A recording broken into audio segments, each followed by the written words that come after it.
नमस्कार। आज हम सिविल सेवा परीक्षा के लिहाज से एक बहुत ही जरूरी टॉपिक पर बात करने वाले हैं, इकोसिस्टम यानी पारिस्थितिकी तंत्र। तो चलिए इस बेहद दिलचस्प दुनिया की गहराई में उतरते हैं। अच्छा, जरा सोचिए, एक विशाल घना ट्रॉपिकल जंगल और दूसरी तरफ बारिश के बाद सड़क पर बना एक छोटा सा पोखर। इन दोनों में क्या एक जैसा हो सकता है? सुनने में ये सवाल थोड़ा अजीब लगेगा, है ना? लेकिन इसका जवाब एक बहुत ही बेसिक, एक बहुत ही फंडामेंटल कॉन्सेप्ट में छिपा है। और वो कॉन्सेप्ट है इकोसिस्टम। जी हाँ, वो घना जंगल और वो छोटा सा पोखर, दोनों के दोनों अपने आप में एक पूरे इकोसिस्टम के उदाहरण हैं। तो सवाल उठता है कि ये इकोसिस्टम आखिर है क्या? देखिए, किताबी परिभाषा तो ये कहती है कि ये जीवित जीवों, जिन्हें हम बायोटिक या जैविक घटक कहते हैं, और उनके आसपास के निर्जीव यानी एबायोटिक या अजैविक वातावरण के बीच का एक इंटरैक्शन है। ये सब मिलकर एक सिंगल यूनिट की तरह काम करते हैं। यहाँ पर 3 शब्द सबसे ज़रूरी हैं: बायोटिक, एबायोटिक और इन दोनों के बीच का इंटरैक्शन। तो चलिए इस परिभाषा को और भी आसान बनाने के लिए इकोसिस्टम को इसके 2 सबसे बुनियादी हिस्सों में तोड़कर देखते हैं। सच पूछिए तो यही वो ढांचा है जिस पर दुनिया का हर इकोसिस्टम टिका हुआ है। देखिए, ये बहुत सीधा सा है। एक तरफ हैं बायोटिक कंपोनेंट्स, मतलब वो सब कुछ जो जिंदा है या कभी जिंदा था, जैसे पेड़ पौधे, जानवर, फंगस, बैक्टीरिया। और दूसरी तरफ हैं एबायोटिक कंपोनेंट्स, यानी वो चीजें जो जिंदा नहीं हैं, जैसे सूरज की रोशनी, पानी, मिट्टी, हवा, तापमान। बस यही 2 चीजें मिलकर किसी भी इकोसिस्टम की बुनियाद रखती हैं। तो चलिए पहले कहानी के एक हिस्से को समझते हैं, यानी बायोटिक कंपोनेंट्स के दुनिया को। अब देखिए, इकोसिस्टम में जितने भी जिंदा जीव हैं, उन्हें उनके काम के आधार पर अलग अलग ग्रुप्स में बांटा जाता है। और उनका काम क्या है? उनका काम जुड़ा है एनर्जी के फ्लो से। मतलब कौन एनर्जी बनाता है, कौन उसे इस्तेमाल करता है और कौन उसे आगे बढ़ाता है। ये जो एनर्जी का पूरा खेल है ना, ये 3 स्टेप्स में चलता है। सबसे पहले मैदान में आते हैं प्रोड्यूसर्स, यानी वो जो एनर्जी बनाते हैं। फिर आते हैं कंज्यूमर्स, जो इस एनर्जी को एक से दूसरे तक ट्रांसफर करते हैं। और आखिर में आते हैं डीकंपोजर्स, जो बची खुची एनर्जी को वापस सिस्टम में रिसाइकिल कर देते हैं। आइए एक एक करके इन्हें समझते हैं। प्रोड्यूसर्स, जिन्हें ऑटोट्रॉफ्स भी कहते हैं, किसी भी इकोसिस्टम की नींव होते हैं।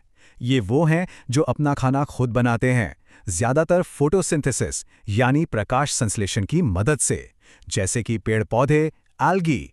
यही वो हैं जो सूरज की रोशनी को एनर्जी में बदलकर पूरे सिस्टम के लिए खाना तैयार करते हैं। इनके बिना तो खेल शुरू ही नहीं हो सकता। अब जब खाना बन गया तो उसे खाने वाले भी तो चाहिए। यहीं पर आते हैं कंज्यूमर्स या हेटेरोट्रॉफ्स। ये अपनी एनर्जी के लिए दूसरे जीवों पर निर्भर रहते हैं। जो सिर्फ पौधे खाते हैं वो हर्बीवोर यानी शाकाहारी, जो दूसरे जानवरों को खाते हैं वो कार्निवोर यानी मांसाहारी, और जो दोनों खाते हैं वो ओमनीवोर यानी सर्वाहारी। खरगोश से लेकर शेर और हम इंसान सब इसी कैटेगरी में आते हैं। और अब आते हैं इस कहानी के गुमनाम हीरो, डीकंपोजर्स। इन्हें सैप्रोट्रॉफ्स भी कहा जाता है। ये इकोसिस्टम की सफाई करने वाली टीम की तरह हैं। जब भी कोई पौधा या जानवर मरता है तो ये उसे तोड़कर उसमें मौजूद सारे जरूरी न्यूट्रिएंट्स वापस मिट्टी में मिला देते हैं। फंगस और बैक्टीरिया यही जरूरी काम करते हैं। सोचिए, अगर ये ना हो तो कोई भी इकोसिस्टम कचरे के ढेर में बदल जाएगा। तो ये तो हुई जिंदा चीजों की बात। अब चलिए कहानी के दूसरे पहलू पर नजर डालते हैं, यानी वो बेजान दुनिया जो जिंदगी को आकार देती है। एबायोटिक फैक्टर्स को हम 2 मेन ग्रुप्स में देख सकते हैं। पहले हैं क्लाइमेटिक फैक्टर्स, यानी जलवायु से जुड़ी चीजें, जैसे किसी जगह का तापमान कैसा है, हवा में नमी कितनी है, रोशनी है या नहीं, हवा चलती है या नहीं।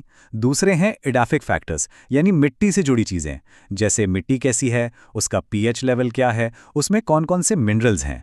यही सब मिलकर तय करता है कि किसी जगह पर कैसी जिंदगी पनप सकती है। तो अब तक हमने 2 अलग अलग दुनियाओं को समझा, एक जिंदा और एक बेजान। लेकिन असली जादू तो तब होता है जब ये दोनों दुनियाएं आपस में मिलती हैं। और यहीं पर सबसे जरूरी बात आती है। एक इकोसिस्टम सिर्फ कुछ चीजों की लिस्ट नहीं है। ये एक डायनामिक सिस्टम है, एक चलता फिरता तंत्र जो इन सभी चीजों के बीच लगातार होने वाले इंटरैक्शन से बनता है। ये जो इंटरैक्शन शब्द है ना, यही वो गोंद है जो इन सब अलग अलग हिस्सों को जोड़कर एक काम करने वाला सिस्टम बनाता है। इसी बात को एक बहुत ही खूबसूरत लाइन में कहा गया है, किसी इकोसिस्टम की सेहत इस बात पर निर्भर नहीं करती कि उसके हिस्से कितने मजबूत हैं, बल्कि इस बात पर कि उन हिस्सों के बीच का कनेक्शन कितना मजबूत है।